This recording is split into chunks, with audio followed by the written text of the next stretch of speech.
Welcome to 1407 Great Malkin Lane, the living memory of the X-Men. Don't let anyone tell you different. All right, so we are.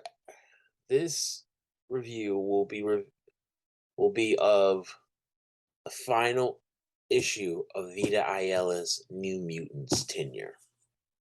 New Mutants 30. Now this was more of an anthology. We're seeing a bunch of. This is the equivalent of a flashback episode, but sometimes they kind of make stuff up. Now there's like 3, 4 stories in there. A couple of them I actually really like. You got the Wolfsbane and Warlock story. I think that's really cute. Um, it really made me think this is the kind of stuff that I would have had in my New Mutant series. Like, I like the fact that it was Warlock and Wolfsbane because normally, uh, like Wolfsbane is with uh Danny Moonstar and Warlock is with Cypher, and but they it's implied that everybody in that crew are really close. So this was kind of nice. Uh, it's, Silver mentioned that he really wished that Danny Moonstar and Roberta, like Moonstar and Sunspot, hooked up. No, it would have happened, but it just didn't.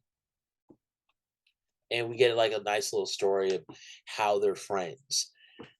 I like it. Like we always get these little examples of like, oh, this is why these two are friends. Like, cool, cool, cool.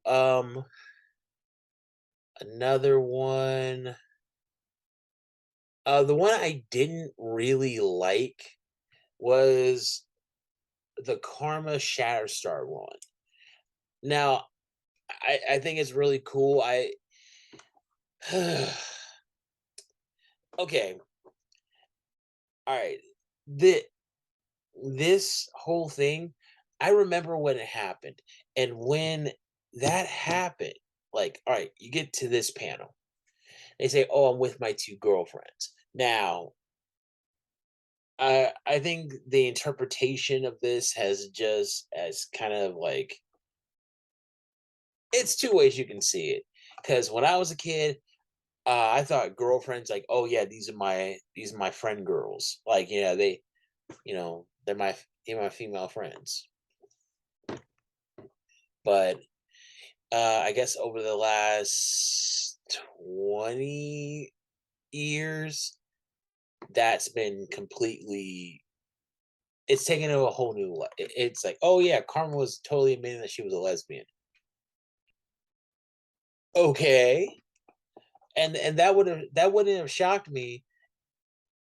Well, and actually I was like when I found out later, like, oh yeah, she was just saying she was a lesbian. I'm like, wow, you can't even say it. Just say it.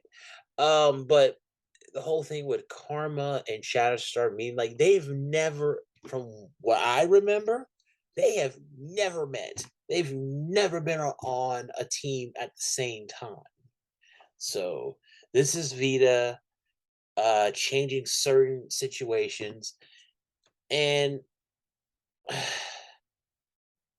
uh I think it's really funny because at the time they X Force, the main X teams, they did not know where Karma was. So when they they ran into her at the Colossal Man Fest. We were like, "Where you been?" Got to remember, the mutants did not have a lot of really did not no communication. That's all I'm saying. All right, the art was okay, different forms of art. I'm with it, but I'm giving this book, I'm giving the entire run, I'm giving this a 3 out of 5 stars. it was cool, but I'm honestly not never really going to go back to this. So it's 1407 Great Monkey Lane signing out.